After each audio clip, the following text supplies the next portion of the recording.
Bonjour à tous sur Monde du Foot, votre hub pour les passions du ballon rond mondial. Salut, communauté d'éléphants et fans africains. Ce mardi 14 octobre 2025, à 19h GMT, le stade olympique Alassane Ouattara d'Ebimpé à Abidjan accueille le choc décisif, Côte d'Ivoire-Kenya, 10e journée des éliminatoires mondiales 2026. Les enjeux ? Une qualification historique pour les Ivoiriens. Avec 0 but encaissé et le sacre CAN 2023, transformeront-ils Ebimpé en forteresse pour une 4e participation mondiale ? Pour les Harambee Stars, comment résisteront-ils à la marée orange face à une Côte d'Ivoire invaincue ? Restez jusqu'à la fin pour mon pronostic exclusif et analyse brûlante. Abonnez-vous, likez, activez la cloche. On plonge dans l'histoire. Où et comment suivre ce choc décisif ? Chez Monde du Foot, on vous équipe pour vivre l'intensité. Diffusion live sur NCI et la 3 en Côte d'Ivoire, avec ambiance locale explosive. Streaming via équipe live foot pour HD et stats en direct, ou FIFA Plus gratuite mondialement flux multilangue, replay inclus. beIN Sport et Super Sport pour l'Afrique. L'autre match, Gabon-Burundi, sur les mêmes chaînes. Utilisez VPN pour géoblocage, suivez Twitter CAF pour update.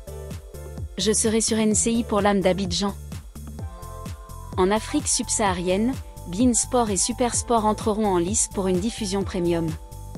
Et n'oubliez pas l'autre match clé du groupe F, Gabon vs Burundi, également sur ces mêmes canaux car une victoire ivoirienne pourrait être scellée par ce duel parallèle. Si vous streamiez depuis l'étranger, utilisez un VPN pour contourner les géoblocages, et suivez les lives Twitter de la FAFI ou de la CAF pour des mises à jour minute par minute. Personnellement, je serai devant NCI pour capter l'âme d'Ebimpé, mais YouTube explosera de réactions post-match. Prêt ? Allumons les écrans. Ce match n'est pas qu'une simple partie, c'est un rendez-vous avec l'histoire, comme l'a si bien martelé le ministère des Sports ivoirien dans son appel à la mobilisation générale. Le stade Alassane Ouattara d'Ebimpé, cette arène moderne d'une capacité de 60 000 places, s'apprête à accueillir bien plus qu'un choc sportif. C'est l'ultime pas vers le rêve quadriennal de la Coupe du Monde 2026, où l'Afrique aura 9 tickets directs plus un play-off. Dans le groupe F, un véritable bourbier avec Côte d'Ivoire, Gabon, Kenya, Gambie, Burundi et Seychelles, les éléphants mènent la danse avec 23 points, 7 victoires, 2 nuls, 0 défaite, 22 buts marqués et une clean sheet absolue, à l'image de la Tunisie dans son groupe. Une victoire ce soir ? Qualification directe pour la 4e fois, après 2006, 2010 et 2014, un exploit qui propulserait Emers Faye et sa génération post-CAN dans la cour des grands. Un nul ? Tout dépend du Gabon-Burundi, une défaite gabonaise, et les Ivoiriens sont qualifiés quand même.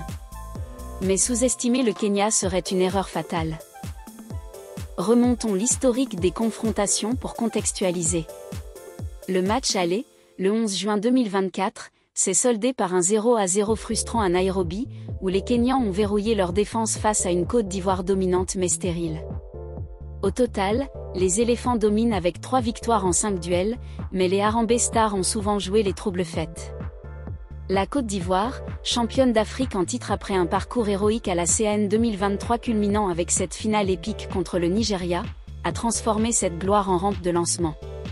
Soufaé, ex-international et tacticien rusé, l'équipe aligne une solidité défensive à la grecque de 2004, avec des piliers comme Aurier, Singo et Kosunu, 0 but encaissé en 9 matchs qualificatifs. Offensivement, à l'heure, Crasso et les jeunes loups comme Boga injectent de la créativité. Le Kenya, dirigé par Angin Frat, n'est pas venu pour faire de la figuration, 3e du groupe avec des nuls précieux, il mise sur une contre-attaque létale via Olinga et une défense regroupée. Leur parcours ? Une résilience qui les a vus tenir tête à des cadors, avec une solidarité collective forgée dans l'adversité. L'enjeu psychologique est immense. En Côte d'Ivoire, le football transcende le sport, c'est un vecteur d'unité nationale, un catalyseur d'émotions collectives. Le ministère des Sports a lancé un appel vibrant, mobilisez-vous, devenez le 12e homme. Ebimpé doit être une vague orange ininterrompue, avec des tribunes en ébullition dès l'échauffement. Les joueurs ne portent pas seulement un maillot, ils incarnent le courage post-CAN, la fraternité d'une nation sortie d'années de turbulences. Cette génération veut confirmer que la CAN n'était pas un feu de paille, mais le début d'une ère mondiale. Faé, dans ses confs de presse, insiste, on joue pour l'histoire, pour nos familles, pour Abidjan.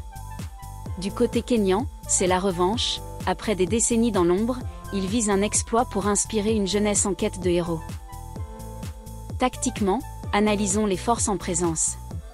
Les éléphants opteront pour un 4-3-3 fluide, caissier en relayeur box-to-box, Sangaré en métronome, et une attaque explosive avec à leur pivot. La défense, imperméable, misera sur des ailes rapides pour étouffer les contre-kenyans. Faé prépare des simulations pour briser le verrou, corner travaillé, pressing haut dès la première minute. Le Kenya, en 5-4-1 défensif, comptera sur Olin pour punir les espaces, avec une discipline allemande héritée de Frat. Météo clé, chaleur humide d'Abidjan, avantage aux locaux habitués. Blessé? Rien de majeur côté ivoirien, mais vigilance sur les Kenyans en pleine forme. En résumé, ce Côte d'Ivoire-Kenya est plus qu'un match, c'est le test ultime d'une génération dorée. Avec leur défense de fer et leur ferveur, les éléphants devraient l'emporter, qualifiant pour 2026. Merci d'avoir suivi Monde du Foot jusqu'au bout. Pronostic, 2-0, but de Haller et Crasso. Dites-moi le vôtre en com. Abonnez-vous pour plus d'analyses. À bientôt.